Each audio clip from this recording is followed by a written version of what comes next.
Laser sights can deter threats and aid in quick target identification, enhancing your ability to protect your family, home, and country. Crimson Trace, making laser sights standard equipment. Learn more at crimsontrace.com.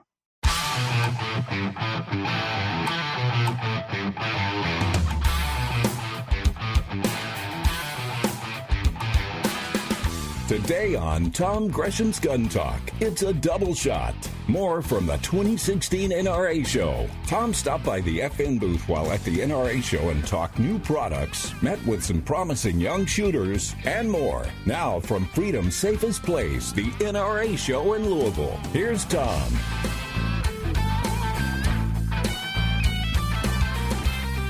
All right, and here we are. It is Gun Talk, and we are at the NRA annual meetings. We're in the FN booth today, having a great time. Folks from FN are hosting us. Glad that everybody could be here. Yes, indeed, it is called Gun Talk. I'm Tom Gresham. I'm your host, and we're going to be doing this for about 3 hours, having a ball here, talking to everybody about guns. We have, I'd say 60 to 80,000 of our closest friends have gathered here, and I'm with Mark Hanish from FN. How you doing, man? I am doing well, Tom. It's great to see you again. Yeah, it's always fun, and this is always good for you to come and understand. You're learning more and more about guns as you go along, trying to master this whole thing. You know, one of these days I'll know what I'm talking about, and it'll be a scary day. You don't have to know what you're talking about. I am testament to that. See, I've been doing this for all these years, and I still don't know what I'm talking about. It works out okay. As long as you believe it, they'll believe that's it. That's exactly it. So what you been shooting recently? I know you've been doing some competitions. Shooting some competitions lately. Just got the three-gun Nation Qualifier. Was fortunate enough to go shoot that in Virginia. We got 8 qualifiers this year to take the top 16 for the big $50,000 prize. Nice. So I lucked and happened my way through that and managed to qualify. Just pure luck. It's amazing how after all these years you just get luckier and luckier. You know, I'd better be lucky than good. There you go. I think you got a little bit of both going for you. So tell me what's going on at FN. I mean, the booth is huge. People are just crowded around. I really want the 40-millimeter grenade launcher over here, okay? I mean, I think that would look good on top of my Suburban. We are back ordered on the 40 mic grenade launcher like you wouldn't believe. Oh, man. If only the regulations changed a little bit, we would sell lots of those. Yeah, they might have to change more than a little bit for us to get those, I guarantee you. But, you know, that actually brings up a good point. And some people know, some people may not know about FN's extensive background in making military arms, basically for forces all over the world. You know, we've got a 126-year reputation of building the world's finest machine guns. I mean, we are the world's most battle-proven firearms. Right. And that's something that we're really trying to bring home to the market here and let people in the U.S. know that that's what we do and that's who we are. Okay, so what do you get out of the experience of making weapons for military? They're using them in battle, decade after decade. How does that apply? What does the consumer get out of that? What that gets is just a sense of confidence, a reliability, a durability that you don't get anywhere else. You know, there's a lot of fantastic firearms out there, sure. And for sport shooting, for competition, and if they work, great, and people can work on the edge of the market and try and get something that's very specific. Mm-hmm. But when you have a company like FN that builds a machine that has to work all the time, every time, in every environment. People's lives depend upon it. Around the globe. All the time. Mean, it'd bring tears to your eyes if you saw some of the letters that we get back of, there's just something different in the factory when the folks are putting together and testing these guns and making sure it works. That gun is going to save somebody's life. They depend upon that. That child will not come home if that firearm does not work. Right. That's a whole lot different than losing a match or losing a stage. You drop a few points or something. It's no big deal. It's the difference between, coming home It really is the difference in life and death. Yeah, it is. And not only to do it once, but to do it thousands of times a month, every month, month in, month out for decades. So me as Joe Blow out here buying a semi-automatic version of some of the things, I still get the benefit of that? You absolutely get the benefit of that. It's the same factory, the same people, the same care, the love and attention, and all those systems and processes and quality control that we have. It's unprecedented, and that's why we make so many of the firearms for the military. We've proven for decades that we can do that, and we don't have a separate line or different folks or a different shift that comes in to build the commercial stuff. Really? Everything comes out with that same level of quality and testing and durability and reliability. Well, that's pretty cool. So I can buy basically the semi-auto or auto version of what the military guys are using. You know, for years, people have been trying to build M4s and M16s like they carried. Right. Right now, we're looking at 2.5 million veterans of the Iraq and Afghanistan wars. Right. That have carried M4s, carried M16s, and that's the platform they know. That's what they know. And now what we've done is make an absolute faithful replica of that, down to the length of the barrel, the markings on it, the dents and the dings of the gun that they had, all the scars and scabs. That's what they lived with. That's what they had. That's what they used to defend freedom in our country around the globe. Right. Now we made that available to them and to you, to anyone who wants one, to have a faithful replica of an M4 and M16. And what's really just amazing is the M249S. Talk to me. That gun, I mean, people could cobble together M4s, and you could make M16s to look like it. Right. But there was nothing you could do to have a saw, right, a squad automatic weapon. Yeah, we're talking about a big monster, full auto, belt fed. It's a belt fed. It fires with either a 30-round magazine, right, or there's a 200-round box magazine that attaches under it. And you use M27 links, and you can have a 200-round belt of 5.56 ammunition. And now you're making it in semi-auto. In semi-auto. So it's the same gun, the same barrels and top covers and stocks. Bipod, the whole deal, ready to go. The whole shebang. We've modified it internally so it fires from a closed bolt. Okay. And so that way you can have it. But you can now have an M249, and there's just something about it. I mean, it's a 17-pound, piece of art. Yeah, it's a great way to put it. It's a piece of art. It is the ultimate toy. You're going to go out to the range. You're going to shoot it. And let me tell you, if you want to be the guy that shows up with the coolest gun, that's it. You're there. I mean, you take one of the most battle-proven firearms and now take that to the range and roll up with the guys that are shooting ARs and some handguns, and you pull out a belt-fed. Yeah, there you go. There's just nothing else like it. People will just line up. Can I shoot it? Can I shoot it? Yeah, well, yeah. You got to bring some ammo on, dude, because people are going to go through ammo with that. It's something your ammunition budget will go up. Yeah. Okay, that's all right. It's worth it. So there you go, because you got the big cool factor going on. Absolutely. And that's something that really lets people know who we are and what FN is. Right. We've got this long and rich history of providing most of the small arms to the U.S. military. And in this room of, 60,000 people, right, we may not be the forefront name that they know, but when they come here, they can see some of the products that we have. And we focus so long on defending freedom and working for the soldiers of this country. And now that's the stuff that you can have. You can get those products from us. Well, you're going to put any gun cost a fair amount of money. Yes. And what you want from it is to be accurate and reliable and also durable. The durable part is actually where you end up getting the most value, because if it keeps working essentially forever, yes, now you really got your money's worth. Even if you paid more money for it on the front end, you really got your money's worth. It's absolutely one of those things that if you pay up front for quality, it pays off dividends over time. Did you ever hear anybody who complained about buying quality? No. Never, right? No, you buy once, cry once, and then have something that is works for you. We've all done it the other way, right? Where we say, oh, man, I knew that cheap thing wasn't going to be, So you end up buying the cheap thing, and then you buy the one you should have bought in the first place, which makes the cheap one really expensive. Absolutely. You start paying double. Yeah, you really do. Okay. Give me 30 seconds. What is a SCAR, and why do people want a SCAR?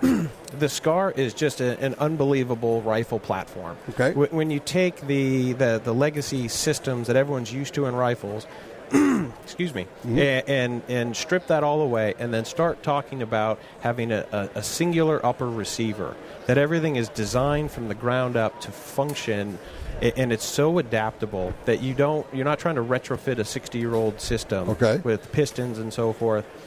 it's designed that way from the ground up. You remove all the problems and issues that they have, and then the engineering of it, just the way that the extended dwell time, the less angle. Shoots softer? It shoots soft. It shoots great. They're incredibly reliable. I have shot them for years on the shooting circuit. Got tens and tens and tens of thousands of rounds through them. Right. The gun is just more reliable. They're super accurate. They're lightweight. It's a fantastic system. I know you got a lot more, and of course it's all on the website, which is www.fnamerica.com. fnamerica.com. Go check it out. I mean, look, you got the 249S. 249S. I want the other one, but we can't have that. I get the S. All right. Yeah. That is the uber cool gun. It is. Just bringing all those battle-proven firearms right to your safe. Yeah. There you go. So it's FN. Great history all the way back. There's a little John Browning wrapped around some of that stuff. There's a lot of John Browning. It's not just what John Browning designed and left. He actually created a legacy inside of FN of training the folks to think and solve problems and foster that. So for a decade after, we're still producing innovative designs. There you go. FN, check it out. It's fnamerica.com. Yes. There you go. Thank you, Mark. Thank you very much, Tom. We'll be right back with more Gun Talk. The Black Hills. There's nothing like it on Earth. The kind of place where characters become legends. Wild Bill Hickok, Crazy Horse, Calamity Jane. Pick any part of the world and you'll find people go there to make it their own. But this is where people come to get made. This is the place that made the people who make the best ammo on Earth. Black Hills Ammunition. Responsible owners control access to their firearms, even when they may need them in a hurry. Liberty Safe, the nation's leader in gun safes, offers 6 models of handgun vaults. Strong, simple to use, open with a key or fingerprint. Put your handgun in the compact vault, lock it away until you need it. Then it's in your hand almost instantly. Pick the Liberty Safe handgun vault that's right for you. LibertySafeHD.com. If you're like me, you don't have money to burn, but you still want to buy guns, ammo, and accessories. That's why we created Gun Dealio. That's a free smartphone app. Just download it and start getting the deals. Could be discounts, offers of free magazines for your gun, or you could be the first to hear about new stuff from gun makers. Here's how it works. With Gun Dealio on your phone, you get alerts when you enter a gun store. Special deals, You don't have to do a thing. It'll do a lot of other cool things, like let you watch gun videos and listen to Gun Talk podcast. Plus, check it anytime for hundreds of deals and offers. Getting more while spending less. Smart, huh? Gun Dealio. Made in America. Gluten-free. At the App Store and Google Play or GunDealio.com. The Ruger American Rimfire rifle combines features of the Ruger American rifle and innovations of the 1022 Rimfire rifle to appeal to all bolt-action enthusiasts. It features a modular stock system that provides comb height options for scope or iron sight use, a power bedding integral bedding block system for outstanding accuracy, a Ruger Marksman adjustable trigger, and a 1022 style rotary magazine for reliable feeding. The Ruger American Rimfire rifle, another rugged, reliable firearm from Ruger.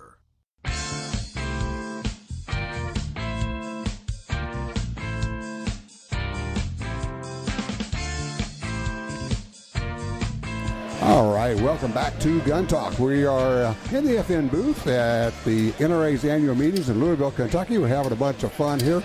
This booth is packed. In fact, everything's packed. It is busy, busy, busy. It's a Saturday, and everybody's got their day off, and they're here. Lines are long. It takes you a while to get in. We're visiting right now with Rob Leatham from Springfield Army. Hey, buddy. How you doing, Tom? I am good. You brought some friends with you. I did. These are my new teammates at Team Springfield. Teammates. Okay. Actually, I think it's replacements I'm training, so I'm not sure that's a smart idea on my part. That's right. They're younger, not, faster, stronger. They're like that. Well, they definitely are younger. They're definitely younger. That's right. This is Jalise. Hello. And Justine Williams. Hi, Justine. They are 11 and 13, although I believe you're about to become 12, aren't you? Are you? Happy birthday next week. Happy birthday. There you go. All right, we were talking about the shooting that you guys are doing. Yeah. And where are you off to next? I think we're next to go to Area 3.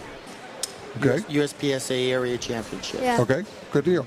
All right, tell me how you got connected to these young ladies. A couple years ago, we had USPSA had the Nationals in St. George at their home club. And while at the range, I saw these two little kids walking around, good-looking uniforms on. I noticed they had XDM 525s. And Springfield Army pistols. Said, I want to see what they're doing. And I'll be honest with you, I went up and talked to them, and they were polite, and watched them shoot a stage. They looked like pros out there, and I said, we have to do something. I sent a little video and some pictures to Kippy, my wife, and she says, we have to do something here. They're the future of our sport right here, Tom. Tell me, how did you get started in all this?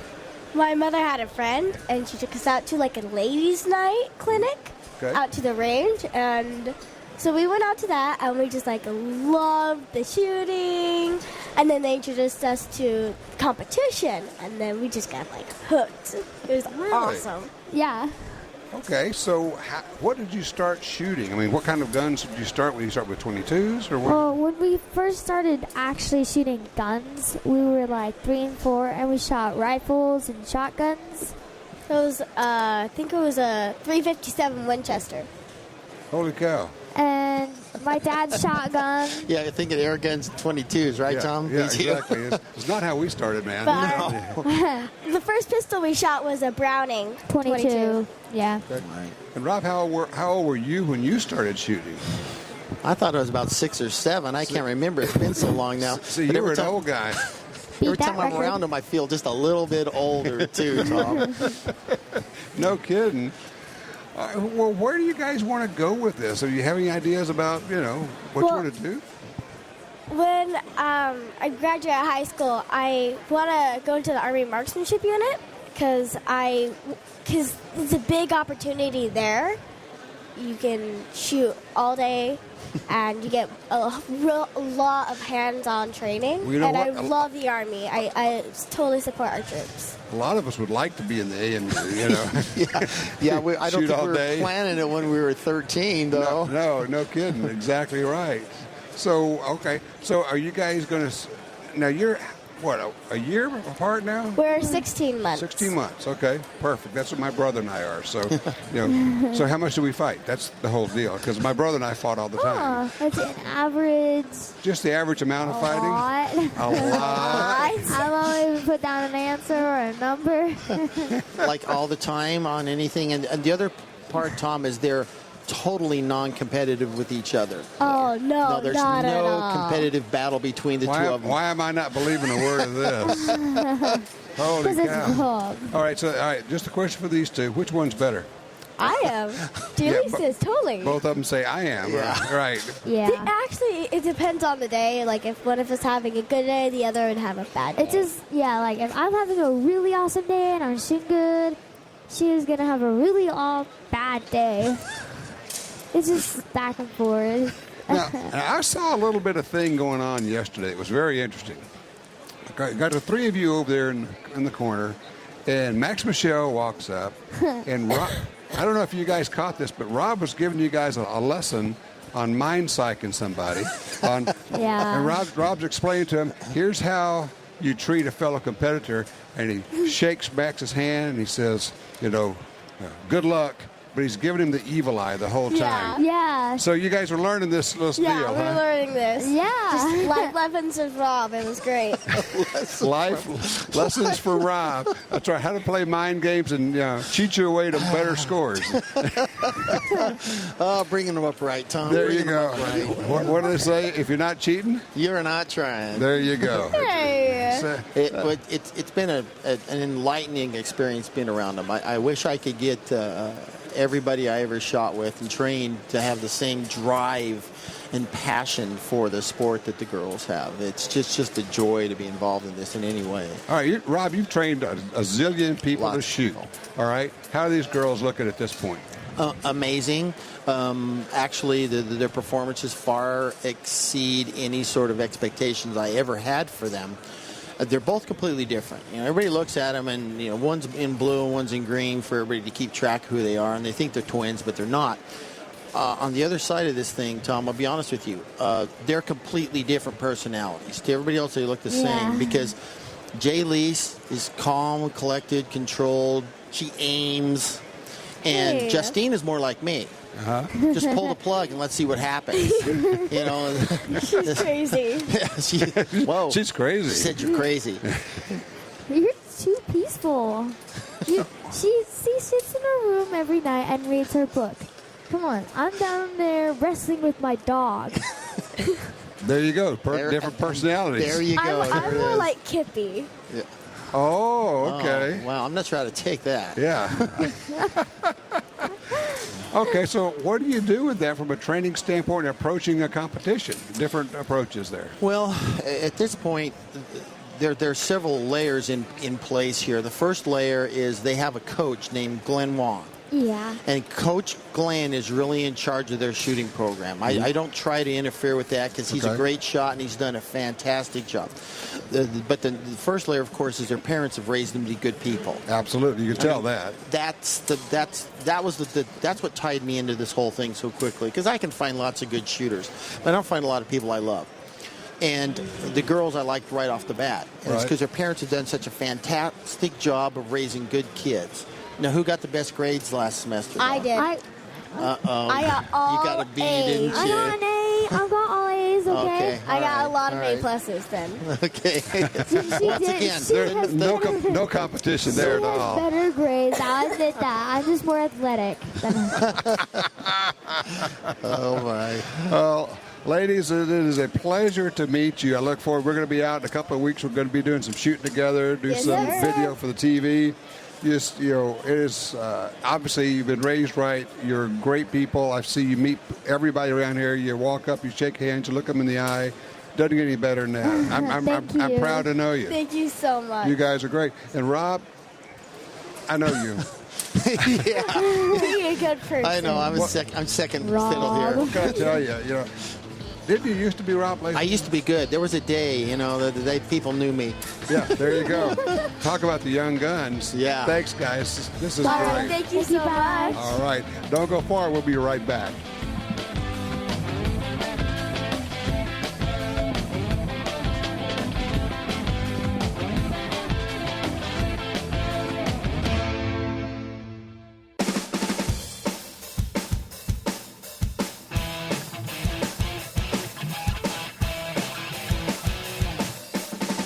Now, once again, from Freedom's safest place, the NRA show in Louisville. Let's get back to Gun Talk.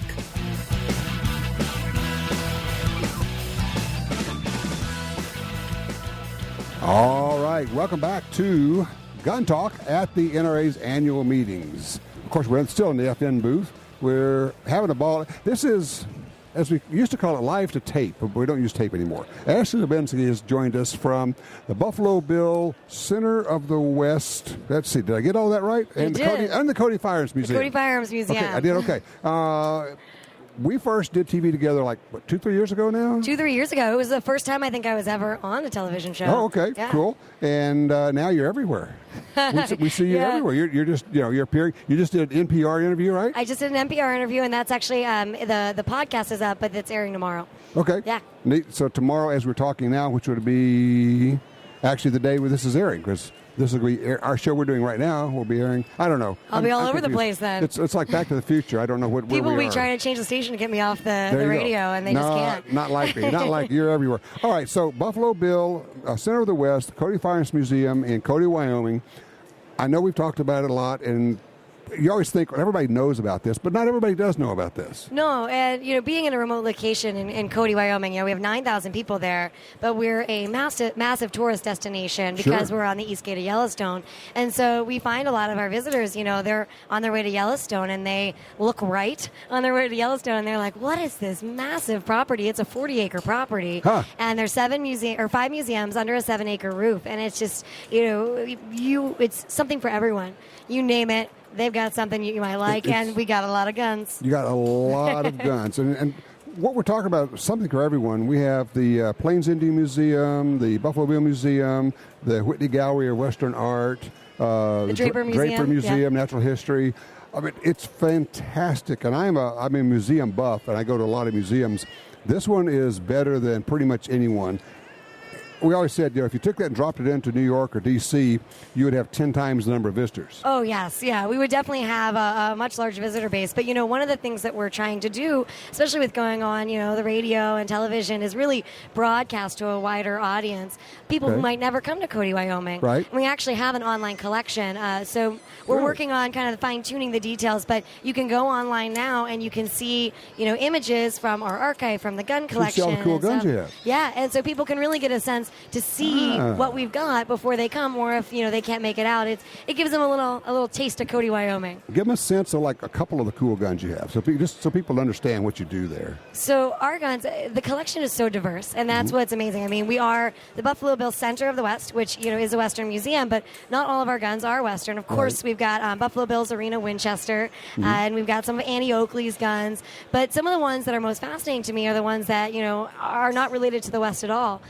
We've got a Colt Model 1861 Navy, serial number 1. Holy cow. That, serial number 1, no big deal. Yeah, I said it very deadpan, I'm sorry. And we know who it belonged to. It was a private out of a New York Yonkers regiment. And what's neat about that is he lucked into serial number 1. He wasn't a general. He wasn't presented that gun. He just bought it at the store and enlisted in the military. So I really like that one. And then we've got a lot more of the contemporary firearms. I just discovered in the vaults, Winchester, post World War II, everyone was trying to convert the M1 Garand to a squad automatic weapon. Right. And everyone knows about the T series and the M series and what developed into the guns that we know of. But Winchester did it too.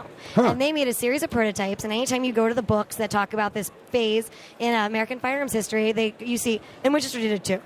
And we have all of the prototype M1 Garand squad automatic weapons that we're trying to get on display because they're absolutely spectacular. You have more guns than you have room for, don't you? We do, but we do have about 50% of our collection on display, which is a lot. But we are redoing the museum in the next 5 years. We're tearing down the walls, getting more guns on display. Believe it or not, we've got about 4,000 guns on display. Wow. So we're going to put more guns on display, do a lot more interpretation, and also bring that story up to the present. We have a really good latter half of the 20th century collection that hasn't been on display. So we're working towards that, getting a lot more modern sports shooting involved, and it's going to be a really fantastic museum. And it really doesn't matter if you're into the history of firearms, if you're into military firearms, sporting guns, Western guns, you have all of that. We do. We really do. I mean, our earliest gun's 1425.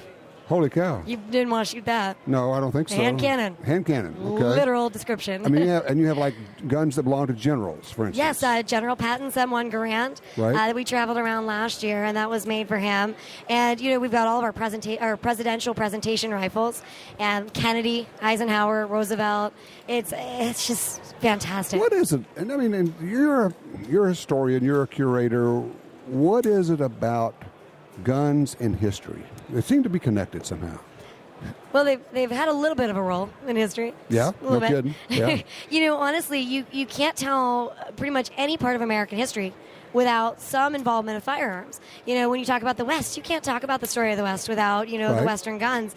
What I love about it, though, is that the firearm as object, is something that means something to people, and you can tell so many different stories, about people, about manufacturing, about engineering, about, war, about westward expansion. The westward expansion. I mean, the list goes on and on and on, and you can do that with one gun. It can just tell so many different stories, and you never get bored. It's fantastic. You go in there and pick up a Sharp's rifle and say, okay, this was sold to so-and-so in Pennsylvania, and he took it across to such and such a place, and then this happened to it, and it's like you're watching the history of the United States through this one gun. Yeah, and I'm just going to put a plug in there. We also have Custer Sharps in the museum. Nice. Yeah, we have a couple of Custer guns. But it is, you can really trace these guns. And then a lot of times, you get like holes in the history and being able to link them up, and figure out where it went after that owner had it. You love this, don't you? I do. You I do. really do. Well, it's like a treasure hunt sometimes. It is. It really is. All right, so if people want to go online, take a look at it, what's the website? It's centerofthewest.org. Centerofthewest.org. If you're going out west, if you're going to Yellowstone, even if it's out of your way, you need to go up to Cody. Cody, first of all, is a cool place by itself. But the museum, and I remember they only sold 2-day passes because once you go, you're going to need 2 days. You're definitely going to need 2 days and probably more. There you go. Ashley, thank you so much for being here. Thank you so much for having me. Always a pleasure. We're going to get back up there. We're going to do some more TV with you at some point. Well, you better. Okay. It's been a while. My hair color's changed. Oh, my gosh. Oh, so is mine. I know. Yeah, well, actually, it went from here to there. Yeah. So it's gone now. All right. Well, don't go far. We'll be right back. I'm Tom Gresham, and this is Gun Talk. Laser sights enhance shooting fundamentals, sight alignment, and trigger control. Training with laser sights increases muzzle awareness, improves and corrects sight alignment at sight picture, and aids in acquiring and maintaining sight picture in low light conditions. Call 800-442-2406 or visit crimsontrace.com for a free copy of our laser training video, The Laser's Edge, and learn why Crimson Trace is making laser sights standard equipment. Attacks happen every day. How will you react? See real people put into real-life criminal attack situations on First Person Defender. Discover what works and what doesn't. Kidnapping, ATM robbery, home invasion, and other attacks. Learn how to save your life and the lives of your family. Get the entire first season on DVD at shopguntalk.com. Get prepared. Shopguntalk.com. Brownells has always given you an advantage. With their huge selection of forever guaranteed gun parts, ammunition, shooting accessories, and more. And now, they're offering you the Edge. For just $49.95, Brownells Edge covers your standard shipping and any return shipping cost for 1 year. Brownells Edge members also receive discount expedited shipping and exclusive offers. Get the Edge today by visiting brownells.com/edge. FN handguns bear the DNA of legends, of John Browning, the father of modern firearms, of the artisans and craftsmen who brought his genius to life, of the brave souls who defended our freedom on the front lines for the last 100 years, and the brave souls who defend it on the home front today. FN handguns, the DNA of legends in the palm of your hand. Ask for FN, the world's most battle-proven firearms.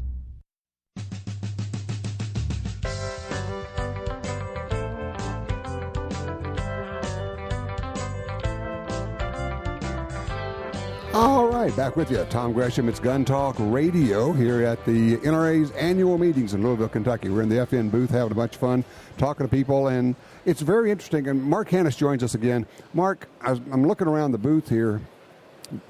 You probably get the same kind of questions all the time? Are there like any that are like the standard questions, or what do you get? Yeah, we get quite a few of the same questions because, when you get 60,000 folks in here, right? People have a lot of the same experiences. Sure. And we get some great questions. We get a lot of great compliments. Got people asking, when the new this is coming, when the new that is coming. Yeah, it's always, what have you done for me lately, right? You're looking and say, we got all these products here, but they want to know what the next one is. Yeah, what's the next one? What's the next one? Sure. And it's always something that the manufacturers have to be careful with of, showing what we have available and making sure that we fulfilled what we've promised in the past. Well, that's true. If you promise it and you don't bring it out, then you develop that reputation. And we've seen companies do that in the past. Yeah, and it's something that, we have the discussion all the time of when is something ready to be shown. And it's, it's new. We're excited about it. It's the next best thing. It's fantastic. And you want to talk about it. You want to get it in people's hands. But if it's just not ready yet, right? It's got to be frustrating at times. It's a disservice to your customers and to the public that's purchasing, because they're like, well, thanks for showing it to me, but I can't have it. Right. So we're working really hard to have, very good expectations set to here's what we've got, here's the new stuff, and here's when you can have it. How long ahead do you work? I mean, how long does it take from like maybe original idea, somebody says, hey, what if, to actually getting it out the door? Are we talking a couple of years? It can definitely, depending upon the complexity of the item or, just how much of a change it is. Mm-hmm. If it's a, white sheet new gun, it could be 3 years. Because if you look at, especially for us with our history, I mean, the guns that we build, I mean, they're battle-proven guns, and everything that goes into those, it's the same every time. We start from the ground up. We design it and we every engineer part, it. every screw, every spring, everything. Everything, and then we test products like it's nobody's business because that's what's in our DNA. We're not very good at making a couple hundred of these on a whim in a color for somebody's fancy. You don't do short runs. I love those products, and I love that there's 100 other manufacturers in here that can make those, and I purchase them myself, so I'm very thankful for them. Because you're a gun guy. Yeah. You'll buy anything. I know. You're like me.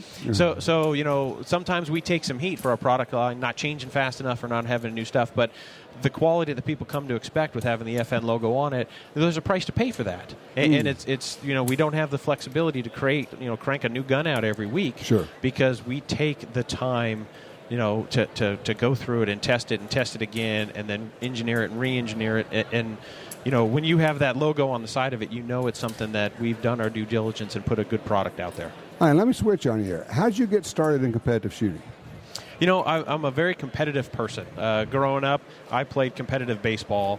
And living in the Southwest in Arizona, we played spring ball, fall ball, summer ball, winter ball, and it never stopped. Because you never have winter. Yeah. So, winter's in shorts. So. Yeah, that's right. Yeah. So going into my sophomore year of high school, I had to have elbow surgery. I killed it. Literally killed the bone. Oh. And so... Were you a pitcher? No, I played third base. So I was always, chucking it across the diamond. Okay. And it just didn't work out for me. Yep. So, and I tell you, I was a good baseball player. I wasn't great, and I wasn't going anywhere. Yep. So I didn't lose out on $1 of this. So I had to have surgery, and while I'm doing rehab and so forth, I'm super competitive. I had to do something. And shooting growing up was something that I always liked guns, but I didn't have any. My folks didn't shoot. It just wasn't part of what we did. Fortunately, had a friend whose father shot. Got to go to the range with him once and shot a little bit. He's like, "Oh my goodness, how much have you been shooting?" I was like, "That's pretty much the first time." And the guy's like, "What?" Well, you had that athlete's hand-eye coordination. And that's. Let me guess, you got good eyesight. I have very good eyesight. Yes. See, I know. I went to the doctor once. I'm like, "Hey, this eye's a little blurry. I think there's something going wrong with it." And the doctor's like, "Okay, get out of here." I'm like, "What?" He's like, "That eye's 20/20. Your other one's just so good." Yeah, that, the bad eye is 20/20. Yeah. he's like, just get out of my office and never come back. There you go. So, you combine that with a natural athleticism, and you've seen it. You get somebody who's a good natural athlete, and you can teach them to shoot. Absolutely. So I lucked into, I'm sitting there going, all right, I'm 18. I want to do something else. And I saw USPSA, the practical pistol competitions. Right.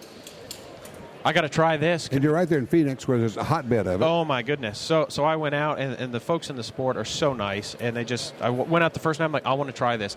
Try my this, that, and the other. I went out there, and I shot it. I went and bought a handgun. People don't know that about that. You can actually walk out there, and competitors will say, hey, here, try this. You can use my holster. You can use my gun. Here's some ammo. It's unbelievable. If in no other sport does it happen like that. Right. If you're living in Phoenix, you can show up to the range, and on any given, say, a Tuesday night steel, you've got Rob Leatham and some of the top-tier competitors in the world are right there. And you know what?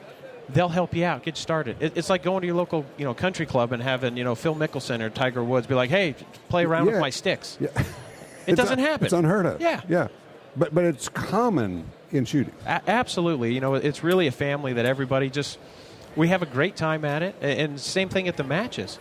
I'm competing head-to-head with somebody, but if they need something, their magazine, something, here you go. You see it all the time. Their gun goes down, you're going to help them out, and then you're still going to try to beat them. Yeah. But you don't want to beat them because their equipment went down. Right. I want to win because everybody performed at their best, and mine happened to be a little better. Yeah. And that's what you're striving for because, there's no glory in winning because somebody else lost. Ah, okay. There you go. So then you became a three-gun guy. All the fun you have with one pistol out there, and then you throw a shotgun and a rifle in the mix, and just the variety of targets and stages and things that you get to do, and three-gun lends itself to just a circus. Sure. So we get to run around in a circus with these, rifle, shotguns, and pistols and have fun. Yeah, how is this not fun? It's unbelievable. And it's taken the industry by storm in the last couple of years. Sure. With pistol shooting, you only had some pistol companies that could participate. But with three-gun, it encompasses everything from the rifle manufacturers, shotguns, pistols, but also the accessories and optics and all the things that go with it. Shooting anything from 3 feet to 500-600 yards. Yep, depending on where you are. It takes every aspect of this building and everything that's in here to accomplish that. Hold on a second here, Mark. Take a quick break here and come back. And we're going to talk a little bit more about competition with Mark Hanish. And we'll be right back with more Gun Talk.